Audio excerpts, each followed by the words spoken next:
여러분 안녕하십니까? 11월 16일 월요일 KBS 아메리카 뉴스입니다. 프랑스 파리 연쇄 테러를 저질렀던 순위파 무장 세력 IS가 이번엔 미국의 수도 워싱턴 DC를 공격하겠다고 위협하는 새 동영상을 공개했습니다. 복창현 특파원입니다.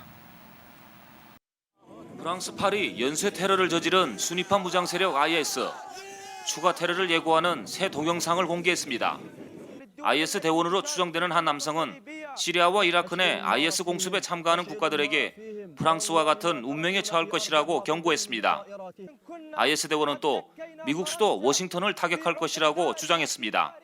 قسما بأمر الله لندكن أمريكا وبعقرها في واشنطن بإذن الله تعالى. 그러나 일부 외신들은 이번 동영상의 진위 여부가 확인되지 않고 있다고 전했습니다. IS는 시리아 내 IS를 공습하는 미국 중심의 동맹군을 십자군으로 지칭하며 그동안 여러 차례 보복 공격을 하겠다고 위협해왔습니다. IS는 넉 달 전에도 파리 공격을 선동하는 동영상을 유포하기도 했습니다. 미국과 프랑스의 IS 공습이 강화되면서 동맹군을 지원하는 아랍에미리트 등 중동 일부 국가들도 IS의 추가 테러에 대비해 경계를 한층 강화하고 있습니다. KBS 뉴스 복찬입니다. IS가 다음 테러 대상으로 미국과 독일 등을 지목하면서 미국에서도 제2의 9.11 테러가 일어나는 거 아니냐 이런 우려가 커지고 있습니다. 수도 워싱턴과 뉴욕 등 미국 전역의 테러 경계가 강화됐는데요. 하버드 대학 등이 폭파 위협으로 학생을 긴급 대피시키기도 했습니다. 박에스더 특파원입니다.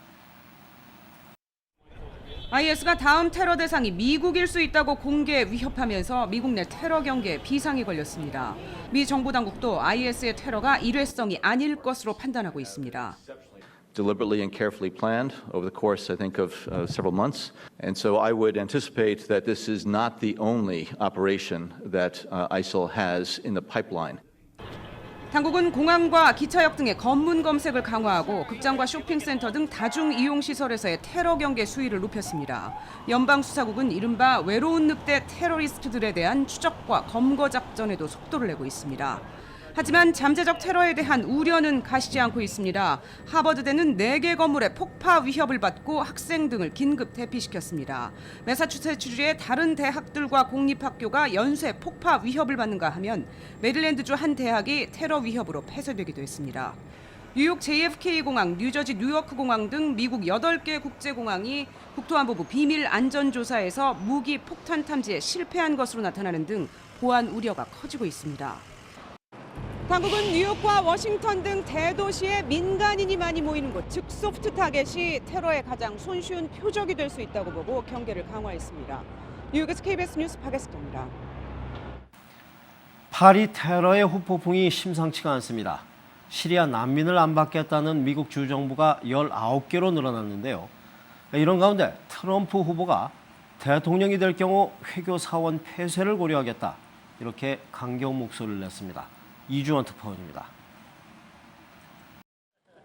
시리아 난민을 더 이상 수용하지 않겠다고 공식 발표한 미국 내 주 정부는 현재까지 미시간주와 엘라베마주, 아칸소주와 텍사스주 등입니다. 이 가운데 미국 내 무슬림이 가장 많은 미시간주는 국토안보부가 시리아 난민의 미국 수용 절차를 완벽하게 검토하기 전까지 한시적인 중단 의사를 밝혔습니다. 엘라베마주 역시 직접적인 테러 위협은 없지만 주민들을 위험에 빠뜨리지 않겠다며 난민 수용 중단 대열에 합류했습니다. 파리 테러 용의자 일부가 시리아 난민으로 가장했다는 보도가 잇따르자 주민 보호 차원에서 취한 조처로 풀이됩니다. 특히 공화당 소속 주지사들을 중심으로 난민 수용 거부 방침은 확산될 조짐을 보이고 있습니다. 여기에다 공화당 대선 후보인 도널드 트럼프는 시리아 난민들이 트로이의 목마가 될 수 있다면서 자신이 대통령이 되면 회교사원 폐쇄까지 고려하겠다는 기존 입장을 재확인했습니다. Only consider because some of the ideas and some of the hatred, the absolute hatred is coming from these areas. 지난 2011년 이후 미국이 받아들인 시리아 난민은 1,500명. 오바마 대통령은 내년에도 10,000명의 난민을 더 받겠다는 계획을 예정대로 이행하겠다고 강조했습니다. Slamming the door in their faces would be a betrayal of our values. Our nations can welcome refugees who are desperately seeking safety. 파리 테러를 계기로 시리아 난민 수용을 둘러싼 주정부와 연방정부 간의 갈등은 더욱 깊어지는 모양새입니다. 워싱턴에서 KBS 뉴스 이주환입니다. 파리 테러 여파는 국제금융시장에도 적잖은 파장을 몰고 왔습니다. 금이나 달러에 돈이 몰리고 있는 가운데 이번 테러가 미국의 금리 인상에도 영향을 줄 거란 전망까지 나옵니다. 뉴욕 박태서 특파원입니다. 밤사이 국제 외환 시장에서 유로화 가치는 6개월 만에 최저치로 떨어졌습니다. 그렇지 않아도 좋지 않은 유럽 경기가 이번 파리 테러 때문에 더 위축될 거란 우려가 작용했습니다. 유로화에서 빠진 자금은 이른바 안전 자산으로 향했습니다. 뉴욕 선물 시장에서 금값은 지난 주말보다 $10 이상 오른 온스당 $1,090 선에서 거래됐습니다. 미 달러 역시 강세를 이어갔습니다. 어제 국내 외환 시장에서도 달러화 대비 원화 약세가 뚜렷했습니다. 다음 달 기정사실화됐던 미국의 기준금리 인상도 이번 테러에 영향받을 거란 관측도 제기됐습니다. 다음 달 금리를 올린다 해도 이번과 같은 대외 악재 여파가 이어진다면 금리 인상 속도를 늦출 수밖에 없다는 것입니다. 파리 테러 희생자를 위한 추도 묵념으로 거래를 시작한 오늘 뉴욕 증시는 비교적 선방했습니다. 테러 충격이 우려됐지만 다우 등 3대 지수 모두 상승 마감했습니다. 유럽도 프랑스가 소폭 하락했지만 영국과 독일이 오르는 등 테러 충격을 극복하는 분위기였습니다. 뉴욕에서 KBS 뉴스 박태서입니다. IS에 대한 국제사회 공세가 강화되고 있습니다. 이런 가운데 국제연합군을 주도하고 있는 오바마 대통령이 지상군 투입에 반대한다는 입장을 다시 한번 분명히 했습니다. 김성진 특파원입니다. 주요 20개국 정상회의를 마친 오바마 대통령. IS는 악의 얼굴이라고 강하게 비난했습니다. IS의 추가 공격을 막기 위해 국제사회와 공조를 강화하는 등 필요한 모든 일을 하겠다고 했습니다. 하지만 미 지상군 파병에 반대한다는 입장은 다시 한번 분명히 했습니다. And it is not just my view, but the view of my closest military and civilian advisors. That would be a mistake.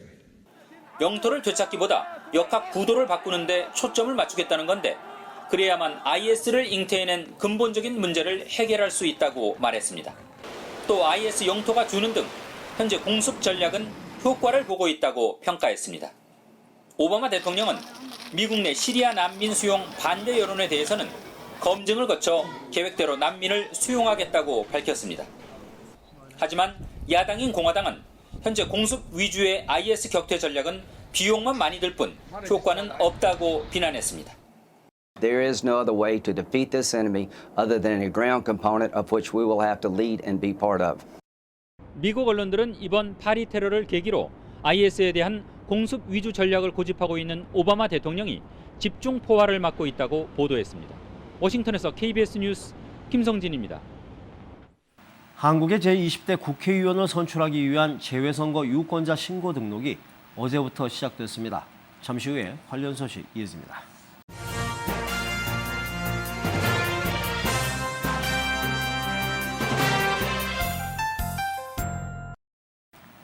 한국의 제20대 국회의원을 선출하기 위한 재외선거 유권자 신고 등록이 어제부터 시작됐습니다. 세 번째를 맞는 이번 재외선거에선 처음으로 인터넷을 이용한 원거리 신고 등록이 가능해졌습니다. 윤범수 기자가 보도합니다. 한국의 제20대 국회의원을 선출하는 재외선거. 지난 19대 국회의원과 18대 대선에 이어 실시되는 세 번째 재외선거입니다. 재외선거의 참여 대상은 국외 부재자와 영주권자입니다. 해외 유권자이기 때문에 기본적으로 정당 투표만 가능하지만 개정된 주민등록법에 따라 국내 주민등록이 돼 있는 유권자는 해당 지역구 후보에게도 투표할 수 있습니다. 올해는 특히 처음으로 인터넷을 통한 유권자 신고 등록이 실시됩니다. 따라서 굳이 각 지역 재외 공간을 찾아가지 않더라도 중앙선관위 재외선거 사이트에 들어가 등록 신고를 하면 됩니다. 더 편리하게 그냥 집에서 인터넷으로 투표까지 했으면 더 좋을 거라고 생각됩니다만 거기까지는 안 됐는데 일단 등록만이라도 인터넷으로 할 수 있게 돼서 이번 총선에서는 더 많은 분들이 투표에 참여할 수 있기를 기대하고 있습니다. 실제 지난 주말 사이 공관 방문보다 인터넷을 이용한 등록 유권자가 더 많았던 것으로 집계됐습니다. 한편 LA 총영사관 측은 인터넷 선거 등록 안내 외에 어제부터 공관 2층에 별도의 접수대를 설치해 운영을 시작했습니다. 또 1층 민원실에 인터넷 신고 등록이 가능하도록 컴퓨터와 함께 안내 직원도 배치했습니다. 이번 재외선거 투표의 경우 등록과는 별도로 직접 공관을 방문해야만 투표가 가능합니다. 이는 앞선 두 번의 재외선거 투표 방식과 크게 다른 바 없습니다. 현재 한국 국회에서는 영구 명부제와 추가 투표소 설치 등을 다룬 3개의 선거법 개정안이 국회 산하 정치개혁특별위원회에 계류 중인데 20대 국회의원 선거 전에 이 개정안들이 통과될 가능성이 남아 있습니다. 투표소 같은 경우는 내년 2월경에 일단 투표소 설치 장소와 투표소 설치 기간 같은 게 내년에 공고가 됩니다. 그렇기 때문에 아직까지 시간은 좀 여유가 있는 편입니다.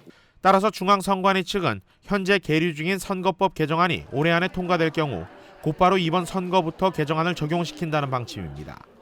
KBS 뉴스 윤범수입니다. 뉴욕 자유의 여신상 박물관에 확장 공사가 시작됩니다. 더 많은 관광객을 유치하고 자유의 여신상에 대한 이해를 높이기 위한 조치입니다. 김일강 통신원입니다. 뉴욕 자유의 여신상, 이곳의 박물관이 새롭게 확장됩니다. think it's a very good idea to take the current museum experience, which is located here in the pedestal of the Statue of Liberty, and move it to a freestanding building so more people can experience it. 이번 프로젝트는 섬 동쪽으로 2만 스퀘어 피트를 확장해 보다 많은 전시물을 유치한다는 계획입니다.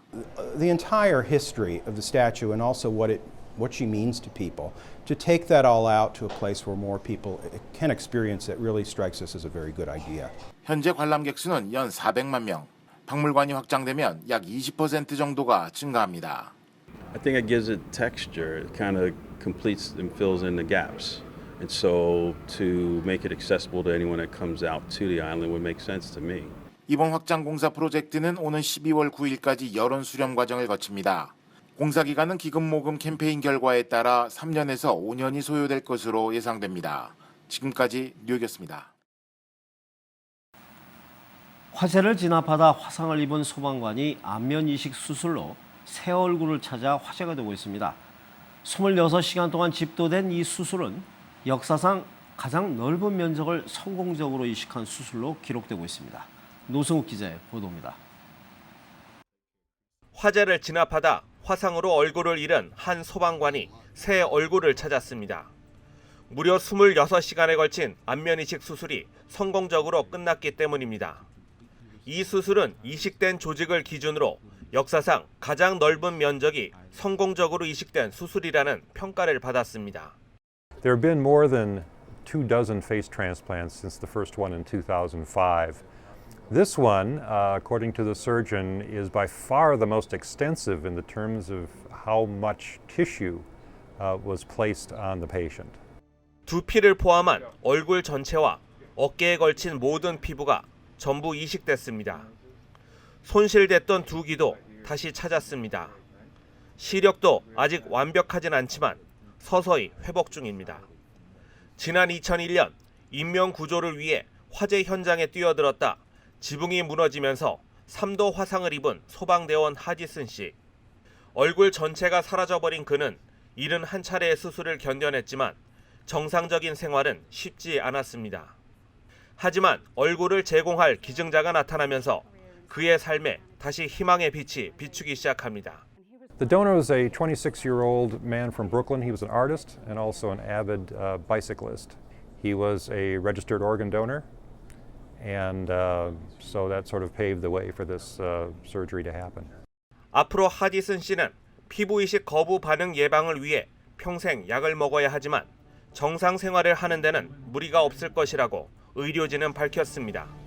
KBS 뉴스 노승욱입니다. 오늘 뉴욕 증시는 프랑스 테러 여파로 혼조세로 출발했지만 에너지 업종이 강세를 보이면서 상승세로 돌아섰습니다. 원달러 환율은 1,168원 40전입니다.